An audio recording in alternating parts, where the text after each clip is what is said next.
आखिर हम सब की प्रिडिक्शन से ही निकली और 13 जमातों पर मुश्तमिल ये गैर फितरी इत्तेहाद तमाशा बनने जा रहा है। दरअसल अदालत से जमानत पर रिहा ये मुलजिम बुग़्ज़ इमरान में इकट्ठे हुए थे, वरना दिल में तो एक दूसरे की खून के प्यासे हैं ये।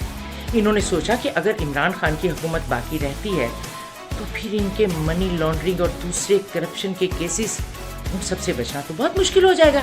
चुनांचे ये इकट्ठे हो गए और अब काबीना की तश्कील के वक्त बड़े दिलचस्प मनाजिर देखने को आ रहे हैं। मौलाना फजलुर रहमान को सदर बनने की बड़ी ख्वाहिश है और उधर जरदारी भी सदर बनने की हसरत लिए बैठे हुए हैं और बाकी इत्तेहादी जमातें भी अपनी मनपसंद वजारतें मांग रही हैं। शहबाज शरीफ बड़ी टेंशन में है क्योंकि सारी जमातें उनसे कह रही हैं कि आप तो हमारी वजह से वजीर आज़म बने हैं, तो अब हमें दीजिए हमारी मर्जी की वजारतें। मुझे एक खातून का वाक़या याद आ गया जो कि अपने 6 बच्चों के साथ खिलौनों की एक दुकान पर मौजूद थी और हर बच्चा अपनी मर्जी का खिलौना लेने की जिद कर रहा था।